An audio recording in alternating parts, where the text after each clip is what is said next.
Hi, this is National Master Dan Heisman, and we're here with another video to help you improve your chess game. We'll have something a little different today. I think since I've been doing my YouTube channel, this may have been the first slow game that I played against a human. I played lots of games against the engine out loud for you to listen to, and I played some fun games without a clock against humans, just, like little kids at the club or something like that. But this is the first time I played a clock game against a decent opponent. So I'd like to show the game. The way it happened was I went to the chess club, and there was this guy I didn't know who was paired against a little kid, and they played a non-rated game, and it only lasted a few minutes, so he was kind of wandering around. So I asked him if he wanted to play, and he said okay, and so we set up to play a 65-minute game with a 10-second time delay, which is the normal for the mainline chess club. And I don't think this guy knew who I was, and I certainly didn't know who he was, so I had no idea how good he was. But he set it up and he gave me the white pieces, so I said okay. And here's the game we played, and I'll give you my comments on what I was thinking during the game. Okay, so when I play other masters, I usually play the English c4. But when I play people that I don't know at all, I usually play e4. So I played e4 here. Let's click on the move there. All right. And let's move this down a little bit so you can see the board better. All right. He played the French. I played d4. He played d5. I played the Tarrasch French. That's what I usually play. And he played c5. So that told me he was either guessing or he was probably a reasonably good player, because that's probably the main line. The only other main line is knight f6, but when you play people who are terrible, they don't know to do this, so I figured that this guy was probably okay. So I played knight f3. This is a line that Rich Paraso taught me. He played knight c6. That's the most common move. It's not always necessarily the best move. And I played bishop b5. So this is a very rare line in the Tarrasch French, but it usually gets me interesting games. And here he makes a minor mistake. He should probably take a pawn here in the middle. He gets out of the pin with bishop d7, but that's a little slow because now I can open up the center and open up the e-file when I castle. So I play the move the engine says is the best move. You can see over here on the right, the engine says the best line for me by far is to open up the e-file. So I took, he took, and I castled. So the computer says I'm playing this correctly.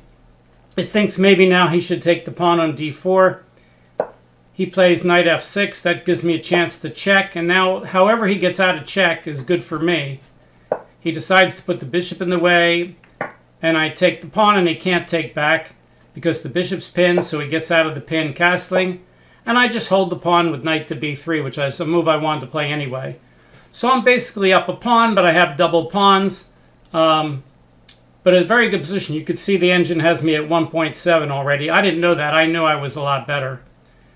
He plays a6, and now I thought for a while, do I want to put my bishop on f1? That's a move a beginner would rarely play, but now the bishop on f1 is actually pretty active. Doesn't get in the way of the rook. Or do I want to play bishop d3 and let him play knight b4? I calculated bishop d3, knight b4, bishop f1, bishop f5, knight on 3 to d4. If you can't visualize that, I'll show it to you. Bishop here, knight here, bishop here, threatening knight takes c2, and then knight here hitting the bishop and guarding the pawn. And then when he saves the bishop, I can play c3 and drive the knight away. So I didn't think he would do that, but I wanted to calculate that line first, because if I play bishop d3, I don't want him harassing the bishop. So he plays rook e8. And now I thought for a while, my candidate moves were bishop f4, c3, and h3. And I decided his bishop on d7 wasn't very good, and if I keep it away from the g4 square, I can keep a strong advantage in space for a while. So I played h3, and engine says it's as good as any move, really. And now he copies me with h6, but I wasn't going to play bishop g5 or knight g5 anyway. So h6 is kind of a waste of time. So I play c3, which is a good move. It keeps his knight out of b4, makes his isolated d-pawn more of a target, lets my bishop on d3 stay on that diagonal. So just a handy-dandy good move.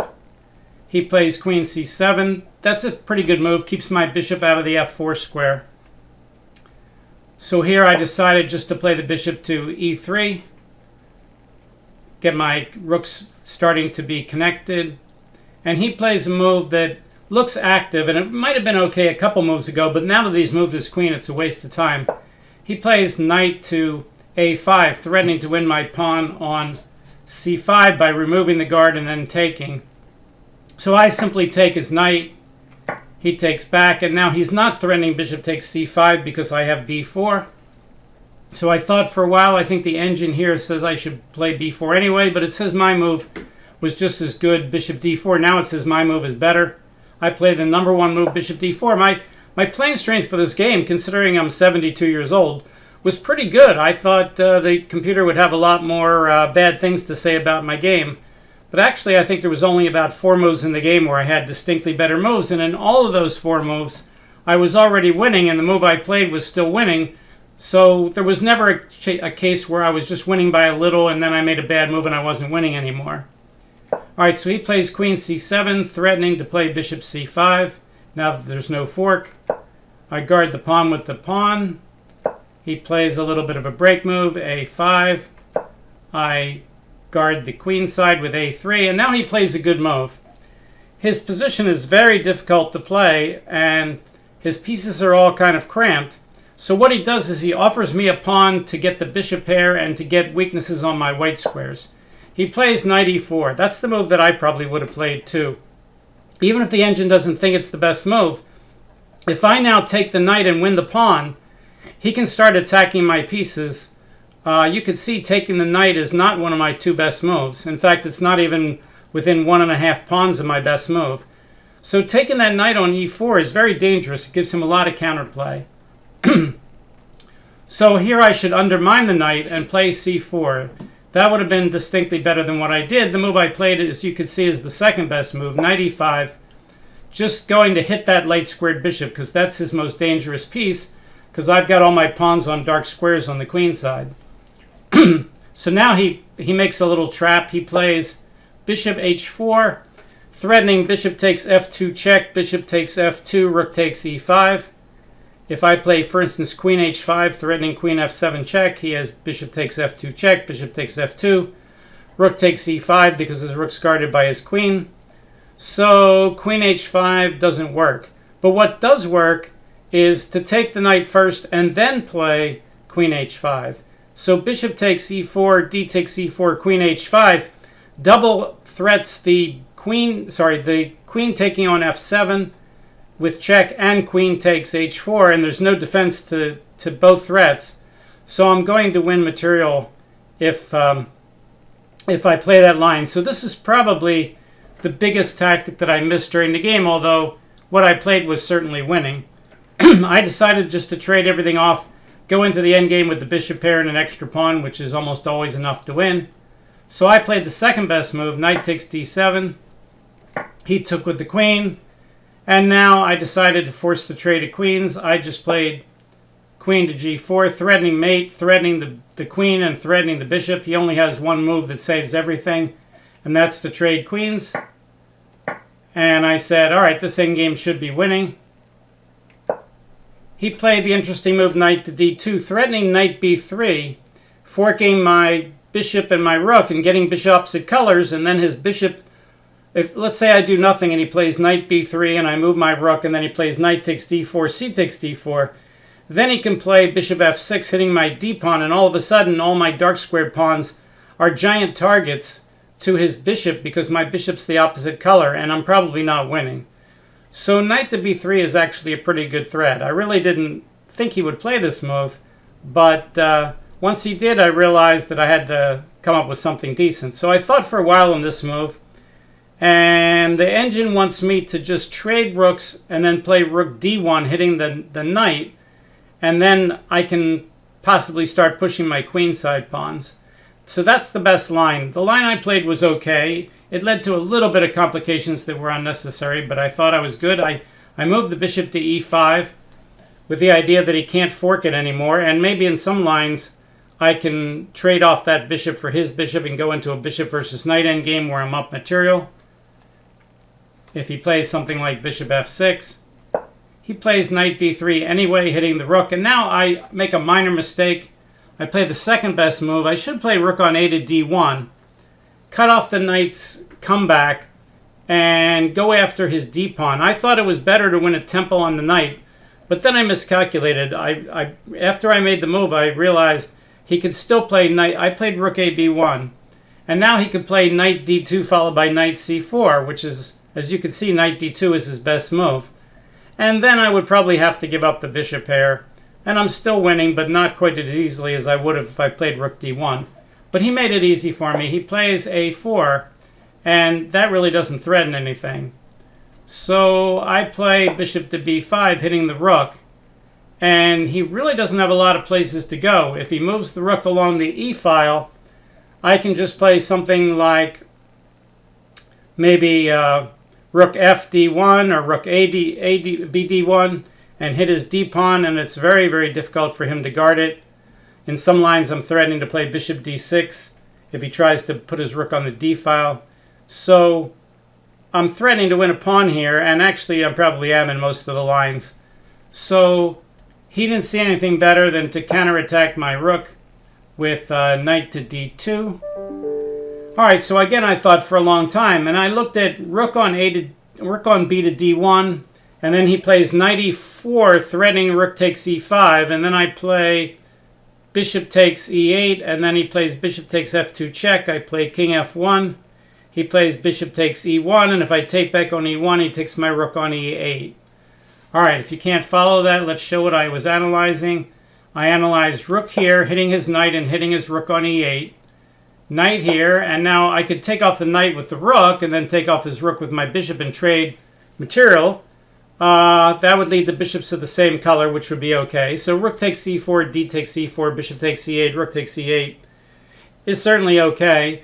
What I thought might happen was bishop takes e8, which I don't like. The engine doesn't like that. Bishop takes f2, king f1, bishop takes e1. And now it says I shouldn't even take anything. It says I should play c6. That's a move that I wouldn't find. Bishop to b5, that's a move I would definitely consider. And then I'm losing my c3 pawn. So my advantage in this line isn't as good as it was in the game. So that's why I decided not to play rook bd1. Although if I play it better, if I play rook bd1 and he plays knight e4, let's look at this again. Rook bd1. If he plays knight e4, now the engine says my best move is to save my bishop and guard the pawn and just play bishop to d4 again. And now I'm hitting the rook, and even though I'm no longer hitting his d5 pawn, I retain my 5.8 pawn advantage here because he really doesn't have any play in this position. So I could have done that. The line I played is a little bit easier. I decided just to trade off. So I took his rook. He took my rook, and now I looked for lines where I could maybe trap the knight or keep the bishop pair. The problem is he has knight takes a3, and then after knight takes a3, he can start pushing his a pawn.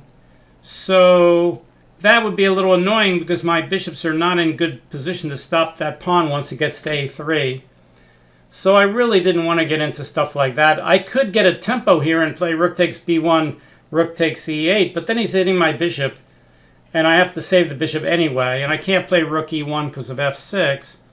So I decided to sacrifice the bishop for the f7 pawn, which the engine says is as good as anything, if not better. So I played bishop takes f7 check. Of course he took. Of course I took here. And now he took the bishop. I'm sorry, he hit the bishop with rook to e8. So originally I was going to play f4 here, and I thought that would be an easy win, followed by something like maybe king h2 and g3, or king f1 and king e2, and then rook to d1. But the problem is if I play f4, he's got this annoying move to play g5, and I can't guard the pawn on f4 with g3 because he just takes it with the bishop. And he's threatening to just take that pawn on f4 and then bring his rook down. And that would be a little annoying because with his bishop down there, he could actually create some threats against my king. And and I really didn't like that. So the engine says I should have actually gone into the pin and played rook to e1. And then if he plays bishop f6, I can play f4 then. And if he trades off, it's an winning endgame for me. So let's take a look at that. Rook e1. Obviously, I can't move the bishop anywhere, but I don't really have to. So let's say he plays bishop f6. He could play g5 first. If he plays g5 first, he's blocking in his own bishop. And even if I lose my bishop, I can win his bishop. So he's not going to do that. He's going to play bishop f6. And then I'm going to have to play f4. I wasn't as sure about this line. I thought it was winning, but I thought some of my advantage was disappearing. And now if he plays bishop takes, I can take with the rook. If he plays rook takes, pawn takes, king e6, then even though he's winning the e5 pawn, my 2-on-2 on the king side, even though they're double isolated, will hold up the position. And after king f2, king e5, king e3, I'm still winning this endgame. Let's just show you. Let's say he plays g6. I can play b5, threatening to get a passed pawn. Let's say he plays g5. Engine says I should play b6 first. I could wait with g3. Let's say he plays king e6, then I have king d4. Now he's getting into Zugzwang. And this game is toast. All right, well, anyway, I wasn't so sure about that line. I thought I might be winning. But I played a move that was actually much weaker. You could see, in terms of losing evaluation, this is probably my weakest move of the game. Even though it still wins, I played g3, offering the trade of bishops. And I gave that a question mark because my advantage drops to 2.4. Now I'm still winning. Let's look at the best line for both sides. In the game, he moved the bishop, but his best line is to take the bishop. So let's look at that line. I already played it out with the engine here. Let's see what would have happened. It's going to take me a lot of moves to win this rook and pawn endgame now. Pawn takes, rook here to hit the pawn. The idea is to force my pawn up to f3 so my pawns are weak. And now it looks like he should play rook e3, but the engine says rook c4 is a lot better. If I save it, he gets a chance to pin my pawn. I come up, he takes the pawn, I bring my king over, pushes the pawn, I hit the rook. He says he's going to go after the f-pawn. Computer says I should save the f-pawn. Computer says he should deflect me away from the f-pawn. And now we both have 4 pawns, but my king is very strong and his b7 pawn is very weak. So I go after his pawn. He goes after my h-pawn. I take a pawn. He takes a pawn. I guard a pawn. He plays there. I take. He takes. Unknown. Guess that says they're looking into the database. Let's close this guy down here. Okay. All right, so rook h6. This didn't happen in the game. This is what could have happened with best play for both sides. And there's the winning move there. You can see rook a1 is the only winning move. I'm sure if I had gotten to this position, I would have had big trouble finding rook a1 here. The idea on rook a1, of course, is to play rook a7 and try to win the pawn. He can't save it. I go after the pawn. He tries to save it. I can attack it with the king. He says, let's race. I can get my pawn going faster. He pushes the pawn, and now I should give up and go out. Now that his pawn can't be guarded, he pushes the pawn, can't be guarded. He pushes the pawn, and I go behind. And now it's kind of hopeless. If I take the pawn, I can then go bring my rook back to a7 after rook takes g2, rook a2, rook a7. So he tries to guard the pawn, but then I have connected past pawns. He tries to get it, and the rest is easy, and we don't need to look at it. So that's what would have happened if he had played the best line, rook takes e5 over here.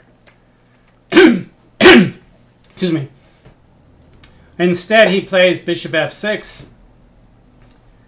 And I took the bishop. He decided to take with the pawn. I thought he would take with the king. It really doesn't matter. I actually went to write king takes on my score sheet and had to look up and say, wait a second, he took with the pawn. So I played rook d1. And now if he plays rook to e5, I can play something like f3 followed by king f2 to keep his rook out of e3. or maybe even king g2, king f3, or I could even play f4 right away and remove the guard. But in any case, rook e5 is kind of hopeless. The computer says his best move is the counterattack with rook e2 to go after the a pawn, but it's just too slow. He decides to guard the pawn, which is kind of hopeless.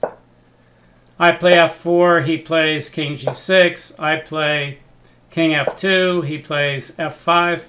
By the way, I didn't have any idea how good my opponent was, but, as we were playing this game, I kind of got the feeling he was around 1600, which after the game I found out was about right. So I took the pawn, I played king f3, threatening g4 check. He stopped me with h5, and now I play a good move. I can't play c4 because he plays d4 and gets a passed pawn, and even though I'm winning, there's a little work to be done.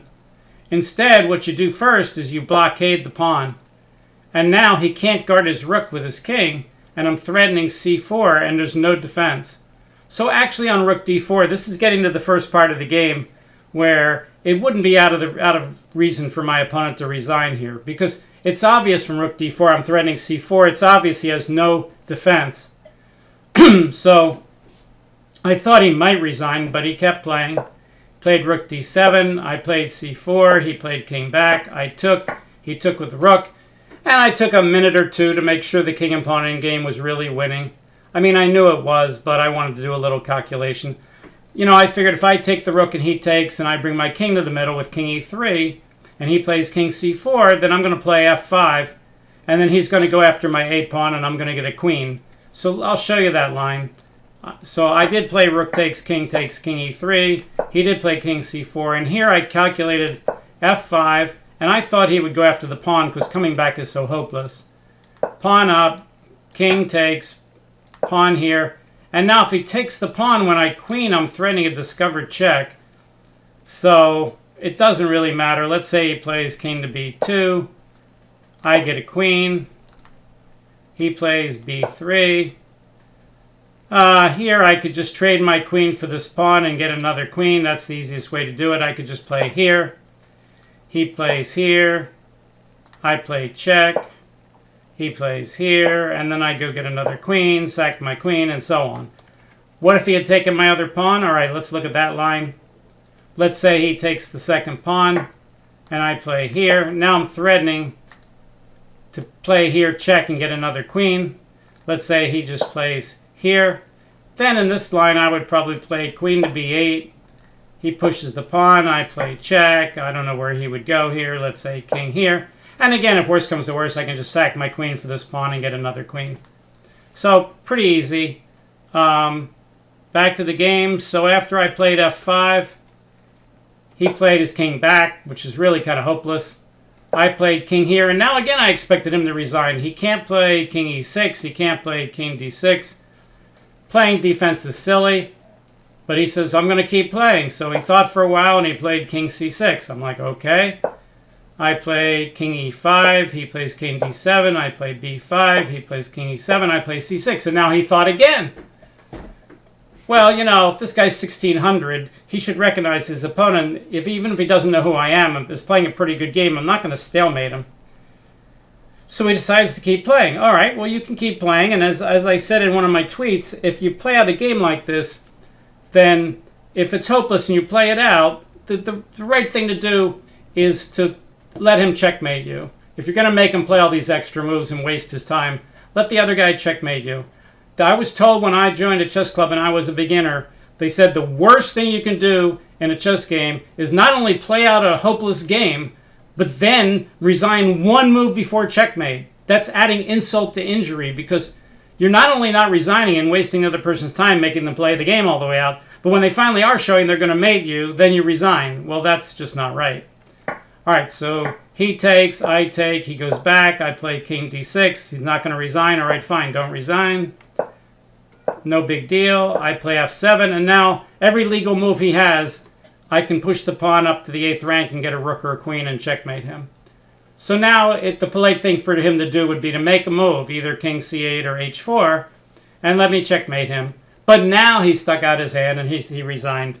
And of course, I didn't say anything because maybe this guy never knew anything about good etiquette or anything, and it's not my job to do that. He doesn't know me. So I just said thanks for the game, and I asked him if he would like to review the game.